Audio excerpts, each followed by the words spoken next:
thinking now can save you a lot of heartache later. It's easier than you think. We're Brown Funeral Homes, family-owned, in business for over 135 years, since 1880. And we're home-based, right here in the Eastern Panhandle. Think smart. Think ahead.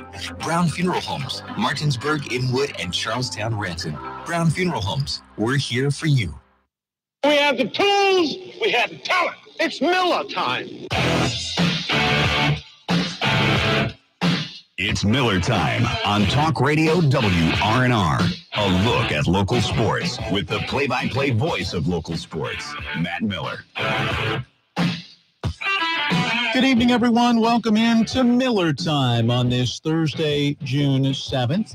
Matt Miller with you in studio. If you are watching via YouTube and WRNR TV, you will see just half of the dynamic duo. That's because the other half, our own Matt Crawford, is in Washington, D.C., where he is going to be a part of the watch party for Washington Capitals fans who are hoping to see the team bring their first ever Stanley Cup championship home from Las Vegas as the Golden Knights host the Capitals in Game 5 of the Stanley Cup Final. That is tonight at 8. John Walton will have the call here at 7:45. And joining us for the first half of Miller Time, we go to the phone line, the WVU Medicine Berkeley Medical Center talk line, and bring in Matt Crawford. Good evening. How's it going? It's going well here. How about there? Oh, it's going great. It is a sea of red. They've blocked off all the roads in a one-block radius. We are standing now. We were at the Green Turtle right next to the Capital One Arena, but we've moved to in front of where the TVs are, right in front of the main entrance to Capital One Arena. And it is a sea of red, and everybody is excited right now. And it's a good feeling that I have yet to see here at Capital One Arena. They did this watch party at the beginning of the Stanley Cup Finals. Am I correct? Did they do it in any of the prior rounds? I believe they started with the Tampa Bay series doing these watch parties. It may have been the first game of the Stanley Cup, but for some reason I'm thinking it was the Tampa Bay series. So give us an idea, a watch party. What is going on there at Capital One Arena? Well, inside, it was actually a deal that the Capitals and Mystics put together. This was the first game for the watch party that you had to go pre-order tickets on. They were sold out within 20 minutes. And the Capital One Arena, just to put in perspective, has about 18,000 seats in it. And it sold out in 20 minutes for a game that's on the other side of the country. So that shows you how excited people are about this game. 70,000 people attempted to get tickets to this in the first 20 minutes before they were sold out. And what they did with the Mystics was if you got a ticket to the watch party, you could get into the Mystics game absolutely free. The Mystics game was about 4:30, I believe, was the tip-off for that, and then you could just stay. So there was a lot of people immediately going in and watching the Mystics game just so they could get a good seat for the Capitals game. Fantastic. Now, you said if 70,000 people tried to get tickets and only about 18,000 were available, are you expecting the majority of those who didn't get tickets to show up outside? I would expect at least three-quarters. I mean, it's still about 3 hours before the puck is supposed to drop, and there is a lot of people here, and they've come right as work's getting off now in the D.C. area. We went into a restaurant at about 4 o'clock, and there weren't very many people yet on the streets. And in that hour, the streets have become extremely congested. They started closing off streets. People are here with blankets and lawn chairs, and it is now getting extremely packed here in the streets surrounding Capital One Arena. You sent me a text message as you went down to the Metro stop and then rode the Metro in that you saw an awful lot of red in the middle part of the day on the Metro. You get the sense that this city is anxiously waiting this game tonight. This city's ready for a championship. 26 years since this city has won and this is a city that, despite what Michael Wilbon says, is a major league sports city. Absolutely, they are ready for a championship. The Redskins in 92 were the last championship for this city, and this Capitals fan base is unlike any fan base in, I think, the D.C. area. I mean, Redskins fans are committed, you know that as well as anybody, but hockey fans are a different breed. As the Capitals were securing the 6-2 victory in Game 4 to take 3 straight and open a 3-1 series lead, you were telling me you almost didn't know how to respond, how to react. Do you get a sense that there's still a little bit of hesitation as people are gathering, or is the anticipation level higher than ever that they will bring home the Stanley Cup, whether tonight or at home on Sunday? I don't know if it was ever hesitation. I think it was just a feeling of never being in this situation before. You're not sure how to feel with this kind of lead in a Stanley Cup final game. And I don't know if it was necessarily just being concerned. I think it was just foreign territory. Well, let's hear from Alex Ovechkin as he was asking a question about pressure. Obviously, there's pressure on Las Vegas because a loss and this series is over and the Capitals hoist Lord Stanley's Cup. But is there also pressure on the Washington Capitals? Here's Alex Ovechkin. I don't think it's pressure on us. It's pressure for both teams, same way. We just have to manage it, and we have to be concentrated, and we have to play our best to get it done. They have to manage it. They have to go out and play their best to get it done. I think they really showed that they can manage any pressure that they may feel with the way that they played in Game 4. Because I thought they really dominated that game when it was a must-win in that situation for Vegas, and yet the Capitals came out and played so well. Matt, your thoughts? Yeah, and I talked to you about this yesterday or the day before. Vegas really dominated the first 10 minutes of Game 4, and Lady Luck was just not on their side at all. And the Capitals, for whatever reason, this postseason have finally had luck. But after the 10-minute mark in that first period, the Capitals completely dominated offensively, defensively, and what stuck out to me most in that game was when Vegas in the third period brought it back to 4-2. I think a lot of Caps fans were looking at that and wondering how the Capitals would respond, with plenty of time for the Knights to come back and possibly tie the game. But the way the Capitals immediately, within the next couple minutes, they didn't lose confidence and they made it 5-2.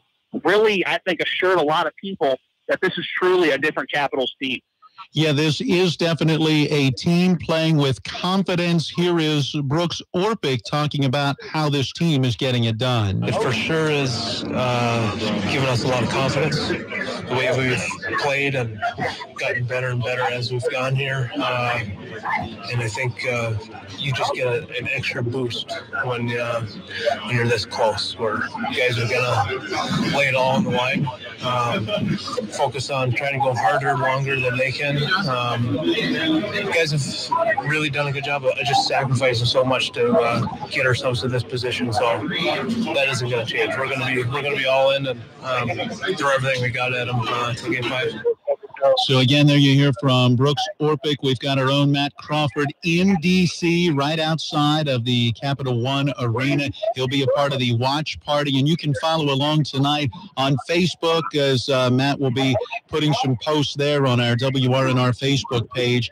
I am anxious to see if they win it tonight. You are going to be in a madhouse. You know that, right? Oh, I know it, and I'm expecting it. And I can't wait for it, really, because I'll be part of the madhouse. Again, I'll be trying to get videos and stuff so we can put on the Facebook page to give people an idea of what it's like down here. But again, being a Caps fan since I was 10 years old, I'll be part of the madness. And this city's ready to explode. And I think a lot of new Caps fans have emerged this year because they just want D.C. to finally be a championship city.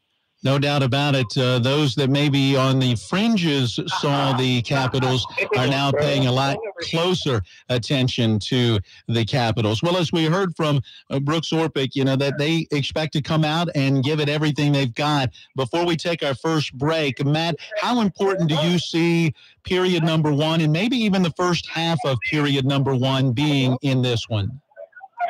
I see it being...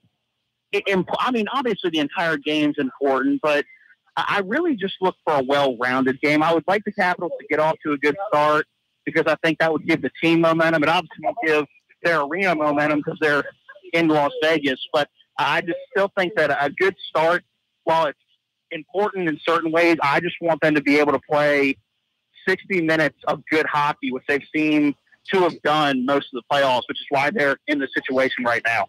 16 minutes after 5 o'clock before our first break. Let's hear from the Capitals' Tom Wilson. He was asked about the approach to this game. You know, you've had that experience when your backs are against the wall and you know how motivated you are, so you use that for sure. You know that they're going to bring their best game, but, you know, there's going to be no lack of desperation from our side. You're one win away from, you know, achieving your end goal. So it's going to be two teams that are extremely motivated, and it's going to be a great hockey game, and, you know, hopefully if we execute our game plan and we play well, you know, we'll get the result that we want.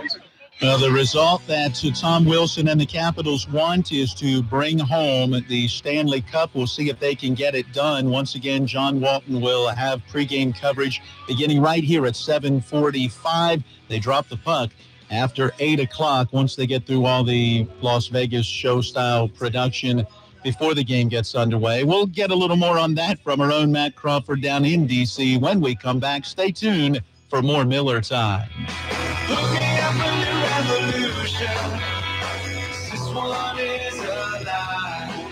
We're talking with Joe Ferretti of Hammer, Ferretti, and Schiavone. Joe, how do you hire a personal injury attorney? Rob, we believe you should look for an attorney who has a good reputation and the results to match. Ask around. We have a history of success representing folks who live here. You'll be convinced that my law firm is the one to handle your personal injury claim. Call Hammer, Ferretti, and Schiavone at 264-8505 for a free review of your case. Or contact us online at hfslawyers.com. At Hammer, Ferretti, and Schiavone, reputation and results matter.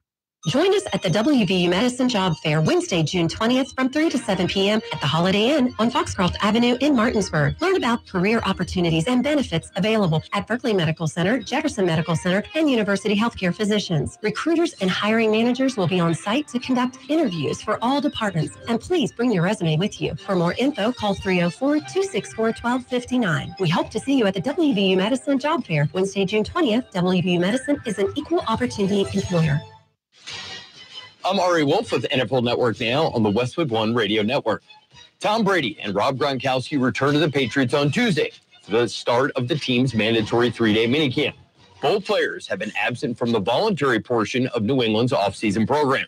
The duo reportedly are both seeking new contracts before the start of the season. Meanwhile, Giants general manager David Gettleman announced on Tuesday he has been diagnosed with lymphoma after it was recently discovered during an annual physical exam. The GM says the doctor's outlook for treatment is positive, and he plans to continue to work as allowed during his treatment. NFL Network insider Ian Rappaport is reporting that Texans are expecting neither Deshaun Watson or J.J. Watt to start training camp on the PUP list. Watson tore his ACL in November, and Watt suffered a gruesome broken leg 5 games into the season. Both players are expected to be ready to go for July's training camp. This has been NFL Network Now on the Westwood One Radio Network. I used to have a sweet tooth, had it removed when I was a kid. So what do I crave instead of chocolate? A big red box from Grainger. Grainger satisfies my craving for great customer service with 24/7 support, effortless ordering, and same-day pickup or next-day delivery options. No busy signals, no cavities. I love Grainger. You know why? Because when it comes to reliable product and technical support, Grainger's got your back. Call or click Grainger.com to see for yourself. Grainger, for the ones who get it done. Diabetes, high blood pressure, anxiety meds, everyone's on them. If you're a 50-year-old male, maybe a bit beefy, or even with type 2 diabetes, $1 million of term insurance may only cost you about $200 a month. Affordable term life insurance is out there. Call Term Provider and speak with Big Lou at 800-481-1458. 800-481-1458 or visit biglou.com. You're listening to Miller Time. Matt Crawford in D.C., where the watch party is about to take place as Capitals fans gather to see if they can bring home the Stanley Cup. We'll check in with Matt when we come back. L.A. Roberts is Berkeley County's oldest jeweler, where every season is new and exciting. In fact, new is old school to us, and though it's nothing new, our old traditions like exceptional service, quality, and value maintain L.A. Roberts Jewelers as the old master among so many new kids on the block. Whether you are a newcomer or part of the old guard, entrust all your fine jewelry needs to L.A. Roberts, Old World Jewelers for a new age, in historic downtown Martinsburg. The third annual Circa Blue Fest, June 7th through 10th, is fun for everyone. Enjoy music from Seldom Seen, the Darrell Webb Band, Circa Blue, and many more at Harry D. Shelley Park in Martinsburg. Cost is $25 daily, $45 for the weekend, $50 for RV and tent camping, and kids are free. Bring the whole family for some great music and award-winning barbecue. The third annual Circa Blue Fest, June 7th through 10th at Harry D. Shelley Park in Martinsburg. Tickets can be purchased at brownpapertickets.com. Event will happen rain or shine.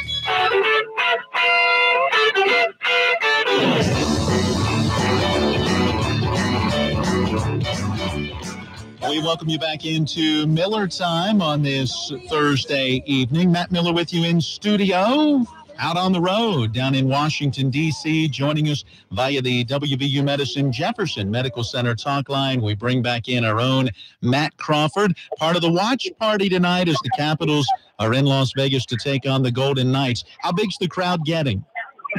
The crowd's pretty big. It's getting bigger by the minute. Even since we opened the show and I told you about the crowd right now, it has grown. Where we're sitting right now, we're at the intersection of 8th Street and G Street, and there's the TV set up where the concert was before the home game in Game 4, and that's looking up 8th Street, and then you turn to your left, and it's G Street, which looks directly at Capital One Arena, where there's a huge Jumbotron on the side of Capital One Arena. So really an entire block right now, just entirely closed off. And every direction you look, it's Capitals fans. It's nothing but red. I've seen one Vegas Golden Knights fan, and it was just weird seeing only one. But then again, you got to think they're a new team. They're not going to have a whole lot of fans. It wasn't Bryce Harper in his jersey, was it? It was not. It was not Bryce Harper. I think I would have had to say something to Harper about loyalty to a city. Yeah, we saw the picture of him, and I believe is it his girlfriend? Are they married yet? I think it's his wife. Okay, in Las Vegas jerseys as the Capitals were beating the Golden Knights there in Game 4. Do you have somebody there to talk with? I have a couple guys here. I have a couple guys that I went to high school with and I'm good friends with and are diehard Capitals fans, and they're just about as passionate as I am. So if it's all right with you, we'll ask them some questions as some outsiders. Go for it. All right, I'm here with TJ Gleason, the first one. Diehard Caps fan. I go to almost all my Capitals games with TJ. TJ, what does it mean as a Capitals fan to be sitting here watching a game that the Capitals can clinch a Stanley Cup? It means everything. I mean, watching this team every year just go through the playoffs and keep heartbreak after heartbreak. It's just, finally we're here. We've got it, and we're ready for this championship, and I think everyone as a Caps fan is ready for us to win. All right, Teach, you were here for Game 4. You were sitting in the nosebleed, one row from the very top, but it didn't matter. You were here. What was the energy like then, and do you see a similar energy now, even though the Caps aren't at home?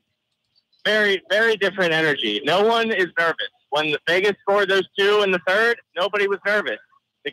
The fans just reacted, and they said, you know what? This is our game. This is our series. We're going to win the Cup, and nobody, it's our time. This is it. We're here. We're ready. It's now. All right, and the big question, what is your score prediction for tonight? I'll take 2-0 Caps, and I'll take Ovechkin scoring, and I'll take Burakovsky with the game winner. All right, thanks a lot, Teach. All right, we're bringing in Chuck Tucker now. One of my other friends from high school is here watching the showing tonight of the Caps game in Vegas. And I'm going to take a little different aspect here because while TJ is a Capitals fan, he is more of a Baltimore sports fan. I'm going to take the DC sports route here because my buddy Chuck is a diehard DC sports fan like I am. All right, as a DC sports fan, what will this title mean to the city? Absolutely everything, exactly like TJ said. Being a Redskin fan, man, this will mean everything to the city of DC. I mean, honestly, if you can't even explain it. Do you see this being contagious and maybe rolling over into other sports? I know you're a Nationals fan as well, and they've been playing pretty well. Does seeing a championship in the city of DC maybe roll over into the other sports? Absolutely. I mean, the other night, Scherzer and Zimmerman both showed up to the game. Next night, Scherzer threw 13 strikeouts. I mean, how is it not? It's got to be contagious, man. Winning is contagious. All right, I'll finish it up with the same question I finished up with TJ. Your score prediction for tonight? I'm going 3-1, and I think Ovi's going to have one, and I think Tom Wilson's going to take it home, boys. I think Tom Wilson's going to fucking win the game. All right, and there's your street access for you. There you go. When you talked about the city getting behind this team, I look at some of the post-game interviews that we've seen with the Washington Nationals and manager Dave Martinez, and he's got on a Capitals hat or sometimes even has thrown a Capitals jersey on over top. You really get the sense that these other professional teams in the D.C. market clearly getting behind what these Capitals are doing, and maybe it can be something contagious. Look, it's not going to be easy tonight, as head coach Barry Trotz attests to, as he was asked about trying to get this win on the road. Yeah, I think that's one of the beautiful things about our profession and life in general. Hang on just a moment. Let me get to the proper cut. Here is Barry Trotz. It's going to be the hardest thing to do, the hardest game to win, because there's a very good team on the other side, very proud team. They're great in their building. We're not scared of their building. We've proved it that we're very good on the road.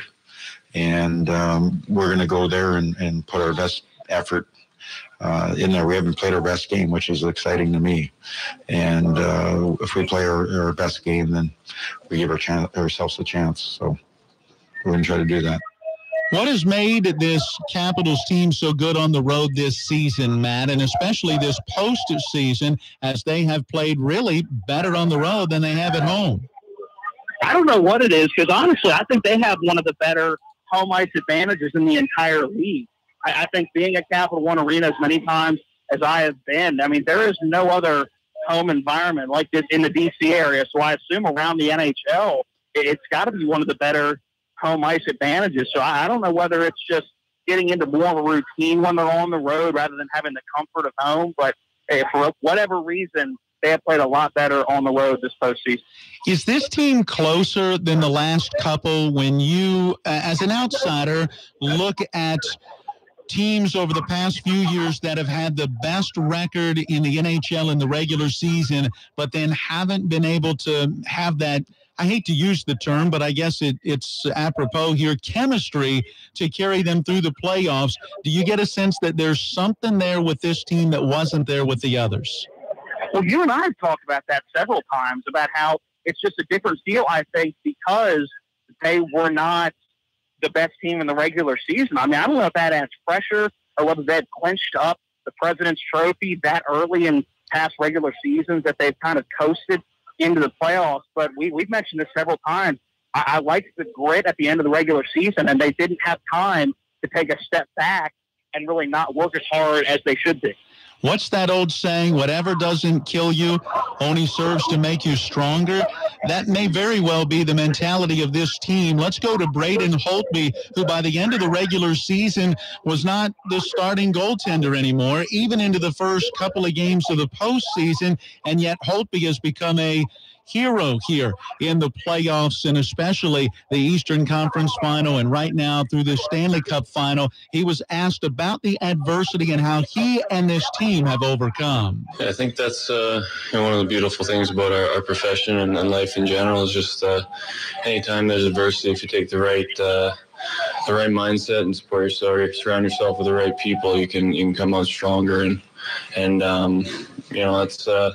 it's fun. That's why we play, is to try and challenge yourself in different areas to see what you can push yourself through, and our group has done that as a whole this year too, and I think that's made us stronger individually and collectively through this year that we've had to work for everything, and it's we just did it together and kept pushing forward.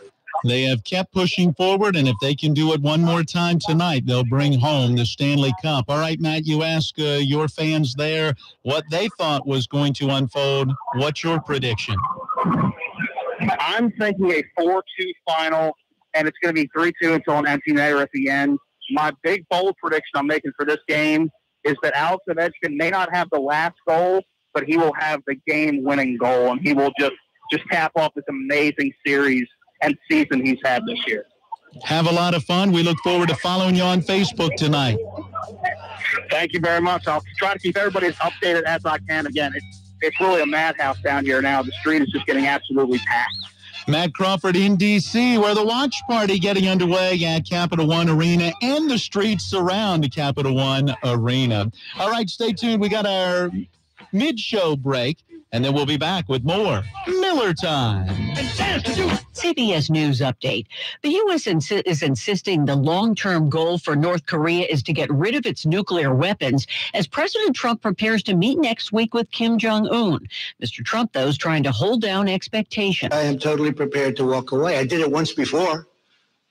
You have to be able to walk away. The president spoke during a news conference with Japanese Prime Minister Shinzo Abe. CBS's Paula Reed. Based on this press conference, the president is quite confident. In fact, he laid out a spectrum for us in terms of how you can judge how successful this summit is. He said this could be so successful they could sign an agreement to end the Korean War. In that case, he could potentially even invite Kim Jong-un here to the White House. Trump lawyer Rudy Giuliani raised some eyebrows by saying Kim begged on his hands and knees to reschedule the summit after Mr. Trump canceled it. Secretary of State Mike Pompeo. Rudy doesn't speak for the administration when it comes to this negotiation and this set of issues. CBS News Update, I'm Pam Coulter. Now, with your local forecast, weatherman Bob Kukin. Dry weather and fair skies across the eastern panhandle here this evening as temperatures drop through the 70s. We'll see an early morning low back to around 57 under a partly cloudy sky and a little fog first thing in the morning. We will see sunshine returning, though, for Friday. Late in the day, a scattered shower or thunder shower is possible, but not very likely. And temperatures on the warmer side, the high 84. I'm Bob Kukin, Talk Radio WRNR. Burke, Schultz, Harmon, and Jenkinson. We're accident, injury, and disability lawyers with over 120 years combined trial experience. When you owe an insurance company money, they want to be paid right away. When an insurance company owes you money, that's a different story, isn't it? At Burke, Schultz, Harmon, and Jenkinson, we devote ourselves to making that story turn out in your favor. We play hardball. Injured in a car wreck? Call for a free consultation. Call us at 304-LAWYERS or 304-263-0900.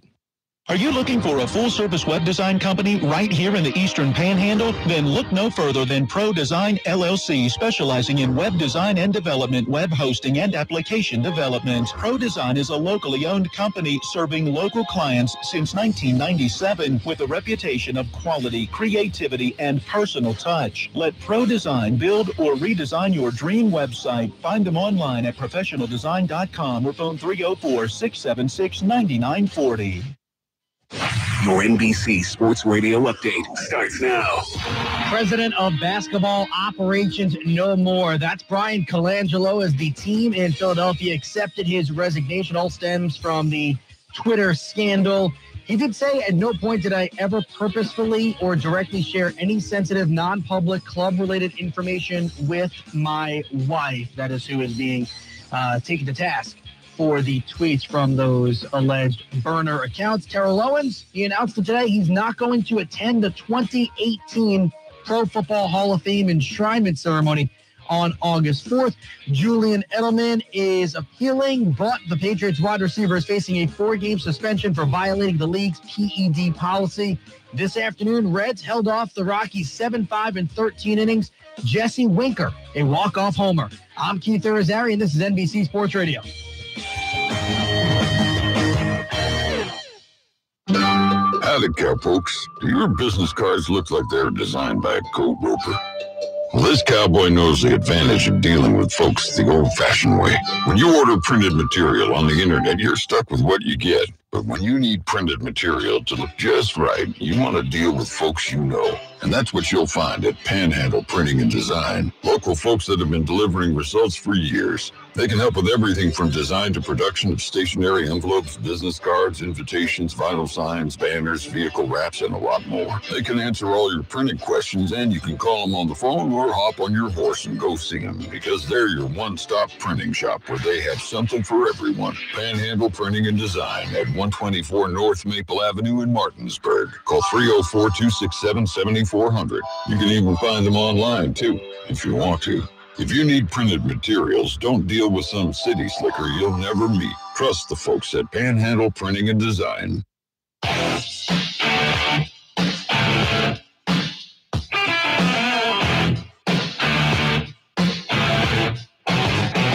And we welcome you back into Miller Time. Matt Miller with you here in the studios at Talk Radio WRNR. Matt Crawford is on the road. He is down in D.C. We talked with him in the first half of today's program as he is outside of the Capital One Arena. He'll be a part of the watch party tonight as Capitals fans are gathering for a chance to see if the Caps can bring home the first Stanley Cup championship in franchise history. Keep tuned to Facebook, Talk Radio WRNR's Facebook page, and Matt will be giving us some pictures and more there. And then tune in tomorrow morning. He'll be filing some reports with our own Rob Mario in the mornings between 6 and 8, and then Eastern Panhandle Talk with Rob and Dave between 8 and 10. Right now, I'm flying solo for the next half hour. We got to get in our newest feature, yesterday's date in sports history. Today being June the 7th, we're looking back to June the 6th. The 19th Belmont was run on June 6th of 1885. Paul Duffy aboard Tyrant was the winner. We'll have a little more on this year's Belmont Stakes coming up tomorrow evening, as we'll be joined by Eric Zimney from Hollywood Casino at the Charlestown Races. Let's continue moving forward. 1937, the Phillies trailing 8-2 to St. Louis ultimately end up forfeiting the game. I wish our website gave more information. I'd love to know exactly what happened. 2 years later, on June the 6th of 1939, the New York Giants beat the Cincinnati Reds 17-3, and they hit 5 home runs in the 4th inning. Not bad. 1946, 11 Basketball of America Association teams meet to schedule their first season. Also, June the 6th of 1966, how about the NFL and the AFL announcing their merger? Yeah, shortly after that came the first Super Bowl. 1975, Nolan Ryan's bid for a second no-hitter was broken up in the 6th inning. Let's give you one more. Yesterday's date in sports history, 1982, the 81st Women's French Open, and the winner in straight sets, Martina Navratilova. There you go. Just a few events happening June the 6th in sports history. Well, sports history could be made tonight by the Washington Capitals. We shall wait and see. Sports history could be made on Friday night in the NBA as the Golden State Warriors are a win away from sweeping the Cleveland Cavaliers out of the postseason. It was the Warriors getting the win last night in Game 3, 110-102. You may recall yesterday on this program as Matt and I and Caleb Falero tried to hash it out. Caleb said he expected to sweep. I was going with the Cavaliers getting at least one win, and last night being that game. And it looked for a while like they just might do it, but the fourth quarter, certainly not their friend. The third quarter, really not either. And in the end, the Warriors are able to get it done. LeBron James would finish with 33 points. So in the first 3 games, 51, 29, and 33 for LeBron James. The problem is the supporting cast just hasn't been able to provide enough to get them over the top. LeBron James after last night's game. I mean, it's definitely a tough loss, and we had our chances, but we have another opportunity on Friday, to win on our home floor. We've been, pretty good, throughout the postseason, and so, that's a good thing for us that we have an opportunity to, extend the series, but we got to come out and we got to play 48 minutes. We know this team that we're going against are, the best third quarter team in the NBA, and once again, they showed that tonight by outscoring us by 8 after we had a lead at halftime. So we have to be dialed in and play like we did the first half and in the fourth quarter tonight.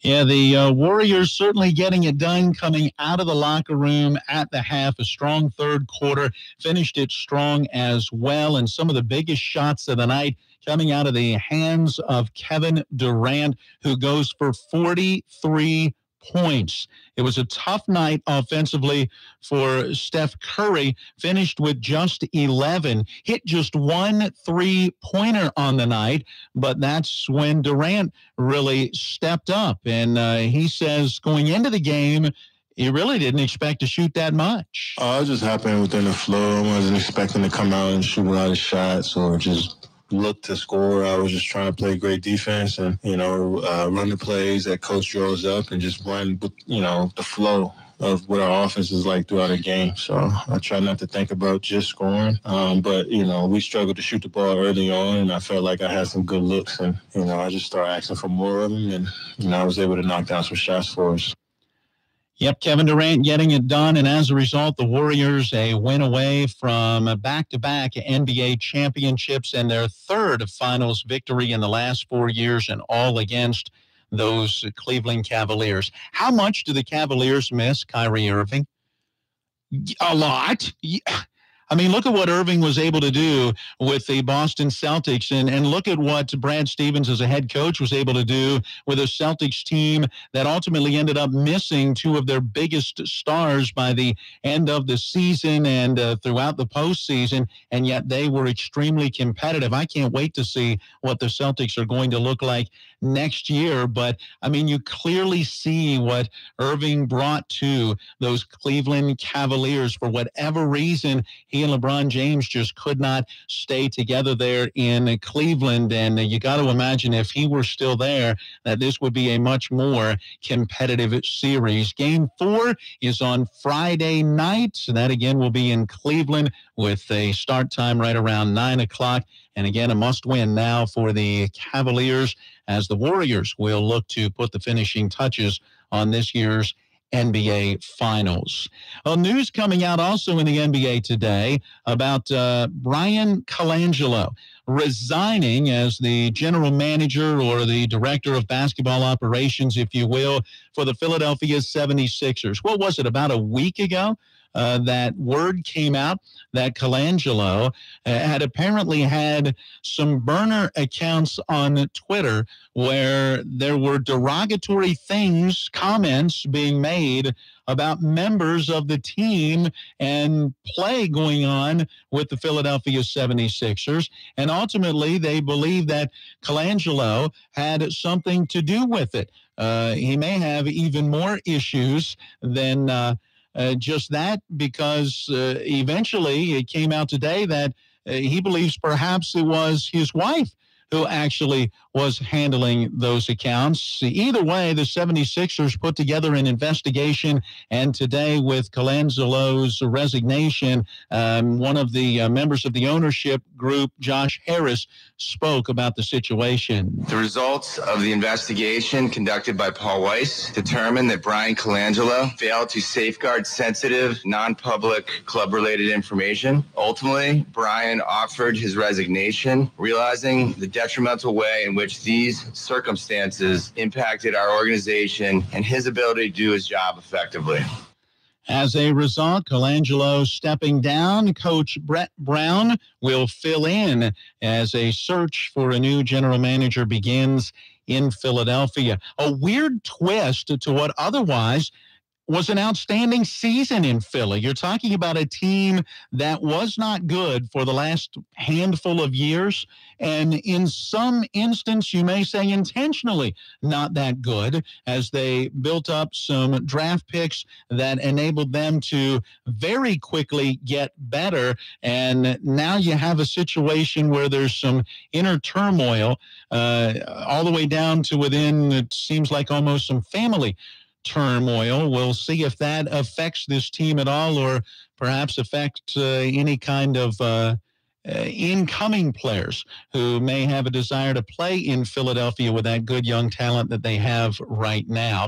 Well, I was really hoping Caleb Falero would get a chance to be with us in this portion of the program, because you had a situation last night where officials were tweeting during the course of the NBA Finals game, and I haven't heard anything spectacular coming out of that. In fact, probably the opposite. So our own Matt Crawford yesterday was very critical of whether there should even be such a thing as having NBA officials who are not calling these finals games, tweeting during the course of the games.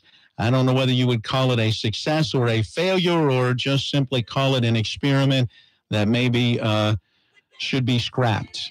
All right, we've got to take a break, but when we come back, we'll turn our attention to Major League and Minor League Baseball. We've got some high school baseball news as well, and it is finally official. A statement coming out of Shepherd University at around, 3:30, 4 o'clock this afternoon, that they will be leaving the Mountain East Conference. We'll have some of those statements from that release when we come back on Miller Time. Say you don't care who goes to that kind of place. Okay, house or condo? Definitely a house. 3 bedrooms or 4? 3. Traditional or contemporary? Contemporary. So on the golf course or next to the lake? Both. Both. Choosing the perfect house involves some tough choices. Where to find it? That choice is easy. Homesandland.com. There are thousands of listings from the area's top realtors. With a few clicks, you can search by bedrooms, by price, and choose just the features you want. And in Homes and Land magazine, you'll find full-color photos and detailed property descriptions. It's the perfect way to find your next home.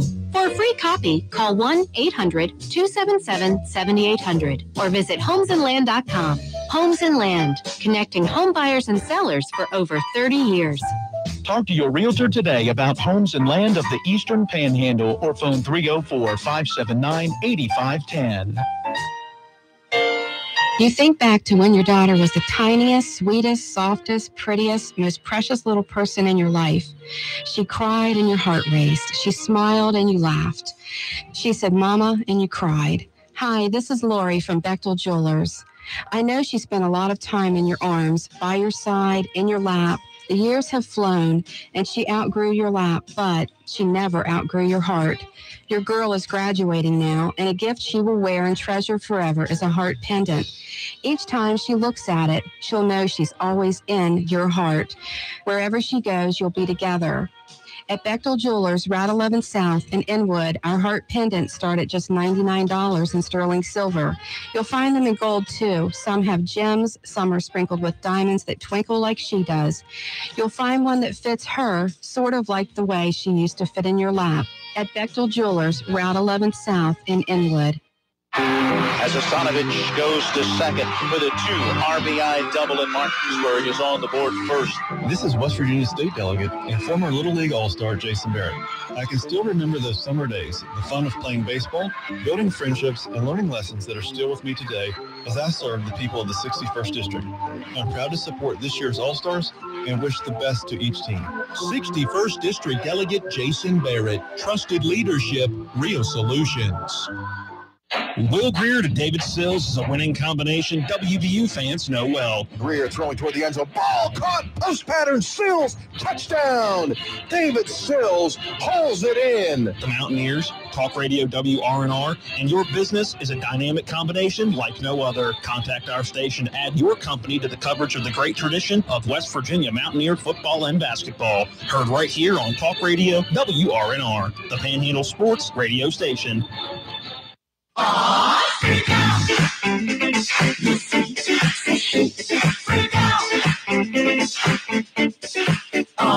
Freak out!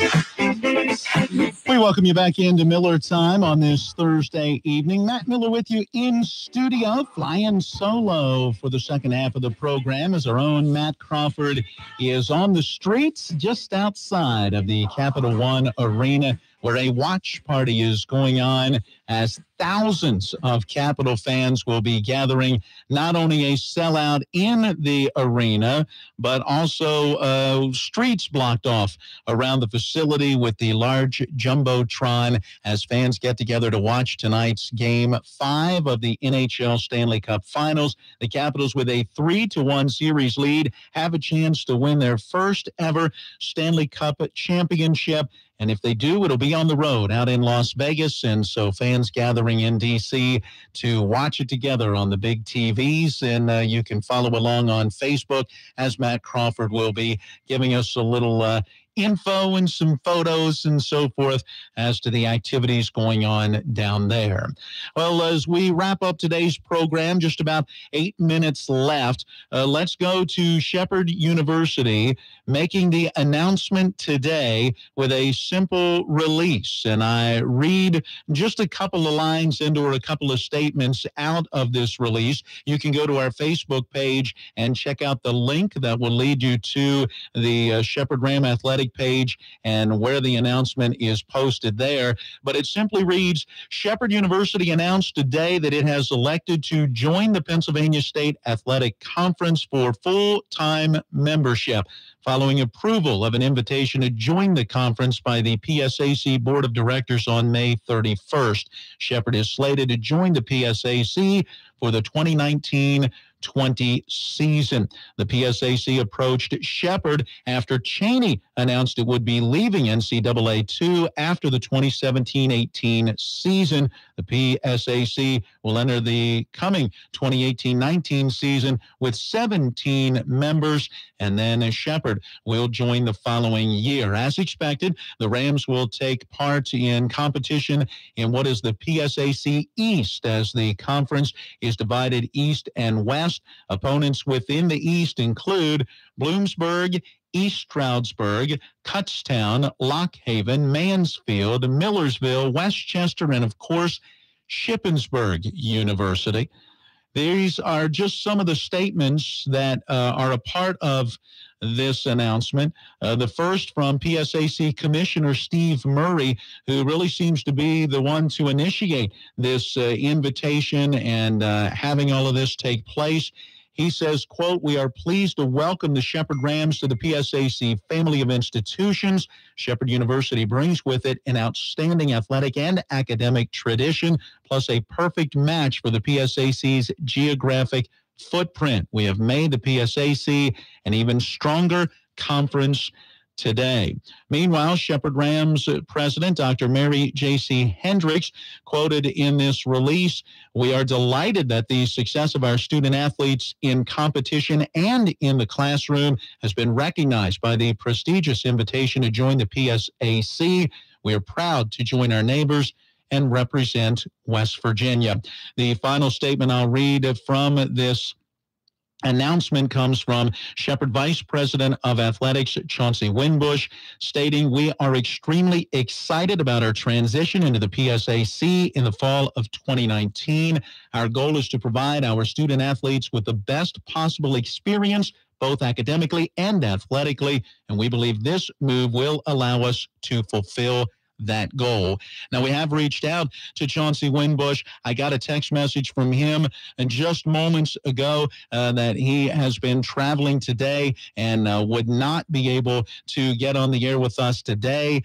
He will not be able tomorrow because of his schedule, but hopefully on Monday of next week, we'll get a chance to hear from Shepherd Ram, Vice President of Athletics, Chauncey Winbush, and get a little more detail as to this move, as Shepherd will be leaving the Mountain East Conference. They still have one more season that they will play in the MEC, and then we'll make that transition to the Pennsylvania State Athletic Conference. We'll continue to bring you more on that. We'll maybe even next week get a chance to open up the phone lines and get some of your thoughts. It's certainly going to be a move that I got mixed emotions. It's one that's going to cut down cost, going to cut down travel time, certainly going to increase the level of competition, and it's going to be a little bit of a challenge because you've got a fan base,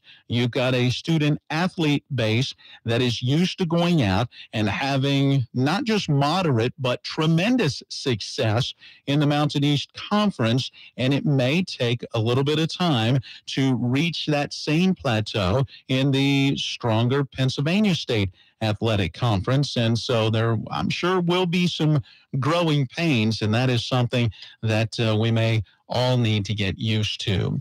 Well, let's turn our attention to some high school baseball as we congratulate a number of area players who have received postseason honors. The state of West Virginia announcing the AAA All-State team, and Hedgesville outfielder and pitcher Chase DeLauder, not only a member of the first team, but captain of the first team. He had an outstanding season on the mound as well as at the plate, a great defensive center fielder, and certainly deserving of that honor as the first team captain. Joining DeLauder on the first team, Martinsburg first baseman and pitcher Garrett Hobson, a real key part of the Bulldogs' success in getting to the state class AAA semifinals last week, and Washington outfielder and pitcher Spencer DeLauder, again, an outstanding defensive center fielder, very strong at the plate. Those three, DeLauder, Hobson, and again, Chase DeLauder, first team members. Second team honors going to Hunter Coe of Hedgesville and to Taylor Tennant of Jefferson, and then many other players from around the Eastern Panhandle Athletic Conference named to the special honorable mention as well as honorable mention teams in AAA high school baseball. Let's go to minor league ball. The Hagerstown Suns split a doubleheader yesterday against Lakewood. Again, looking to talk with Sean Mernon, their play-by-play voice, still recuperating from some laryngitis. We might be able to get him tomorrow, or we may just have to push it off until next week. Hagerstown yesterday in Game 1 fell to Lakewood 5-2, the final. But in Game 2, Alex Flores had a walk-off home run as Hagerstown secured a 2-1 victory, and that now has Hagerstown at 21 wins and 36 losses on the season. They will be wrapping up that series tonight at 7:05 as Lakewood will be at Hagerstown. Again, the All-Star game in the South Atlantic League coming up on June 19th, and Nick Raquet and Nick Banks, Raquet, a pitcher, Banks, an outfielder, will represent the Suns along with manager Patrick Anderson. That All-Star game will be played in Greensboro, North Carolina. To Major League Baseball, where our Washington Nationals enjoy the night off. And I say they enjoy because they were able to take a brief 2-game interleague series from Tampa Bay, winning yesterday by an 11-2 final. The Nationals very strong at the plate, but also got a very strong pitching effort from Tanner Roark. 6 innings, gave up just 2 runs on 6 hits. He struck out 4 and walked 1. He talked about his effort after the game. Houston was really moving. Try to utilize that a lot. Off-speed was so-so. Left out slider was pretty good. But overall, scored 5 in the first, which is always good. Just give you a little breather and relax a little bit and go out there and do your thing. Yeah, 5 runs in the first certainly gives Roark an opportunity to catch his breath and then go out and pitch the way that he did. A big offensive day for Anthony Rendon, 4 hits, 3 RBI. Michael Taylor, 3 hits and 3 runs batted in. And Juan Soto, the rookie, just 19 years old, started the season in Hagerstown, showing he belongs in the bigs. He had a couple of hits and a run batted in. The Nationals off tonight. It will be tomorrow when they will welcome the San Francisco Giants into town. And don't forget Ryan Zimmerman bobblehead night at the ballpark tomorrow night. You can get your tickets and get more details online. Just visit Nationals.com. Meanwhile, the Baltimore Orioles with a win against the New York Mets yesterday, 1-0. Dylan Bundy, 7 strong innings, did not allow a run, gave up just 3 hits. The only run came on a sac fly from Manny Machado in the 8th inning, and the bullpen did the rest as the O's picked up the win. They're in action, opening a 4-game series tonight at Toronto. Well, that is going to do it for today's Miller Time. Stay tuned for NBC Sports Radio. Here's your local news from Talk Radio WRNR. 35-year-old Richard Valentine of Martinsburg faces up to 20 years in prison and a fine of up to $1 million after pleading guilty to one count of aiding and abetting possession with intent to distribute heroin. U.S. Attorney Bill Powell says Valentine admitted to doing so in September of last year in Berkeley County. The Bureau of Alcohol, Tobacco, Firearms, and Explosives, the Eastern Panhandle Drug and Violent Crimes Task Force, and the Berkeley County Sheriff's Office investigated. Police say he didn't slow down when he should have, and that's why he rear-ended a Maryland State Police car. Michael Montanaro of Berkeley Springs was charged after his car apparently went into a skid and hit the cruiser on Interstate 70 Wednesday. The trooper was conducting a traffic stop at the time. No one was hurt. By the end of this month, West Virginia could have a budget surplus thanks to higher-than-expected revenue collections last month. That from Governor Jim Justice. May's tax revenue was nearly $330 million. I'm Adam Boardman, Talk Radio WRNR News. Now, with your local forecast, weatherman Bob Kukin. Dry weather and fair skies across the eastern panhandle here this evening as temperatures drop through the 70s. We'll see an early morning low back to around 57 under a partly cloudy sky and a little fog first thing in the morning. We will see sunshine returning, though, for Friday. Late in the day, a scattered shower or a thunder shower is possible, but not very likely. And temperatures on the warmer side, the high 84. I'm Bob Kukin, Talk Radio WRNR.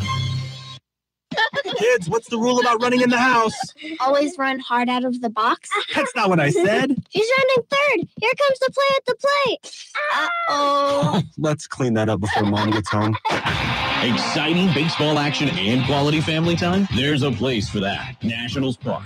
On Friday, June 8th, the Nationals take on the Giants. The first 25,000 fans of the park will take home a Ryan Zimmerman bobblehead, presented by Delta Airlines. Visit nationals.com to get your tickets today.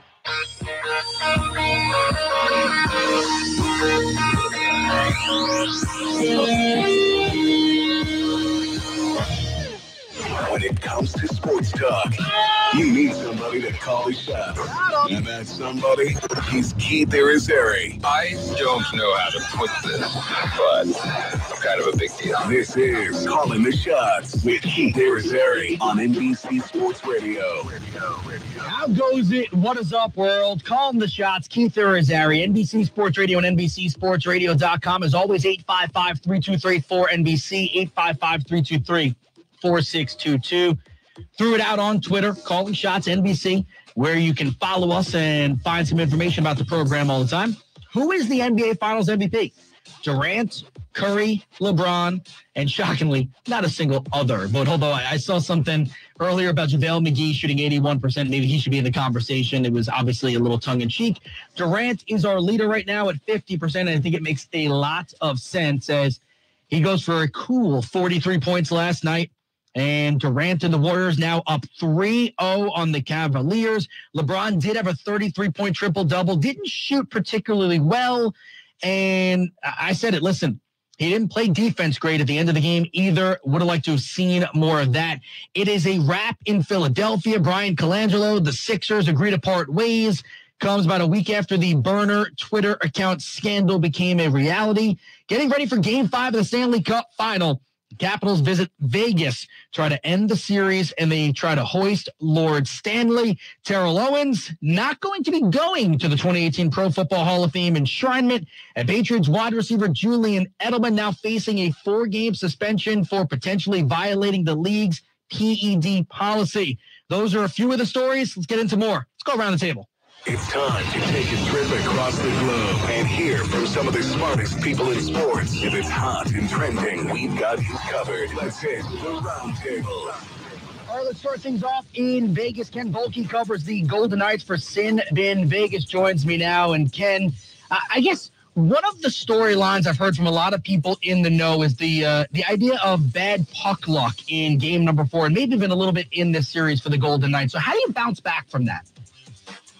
You start shooting the puck into the empty net instead of off the post. I'm not a big puck luck guy. I mean, when James Neal has a wide open net, he fires it off the bar. Well, don't do that anymore. Put it in the goal instead of off the side. So I don't know. I think you make your own luck. I think that they had a couple of opportunities early. They let them get away, and then they kind of fell on their faces as the period ended. And that's not luck. That's just bad defense. And Ken, let's double back a little bit more. So we avoid the word luck then, and we just talk about the play on the ice. What do you think is the prevailing like storyline over these first 4 games?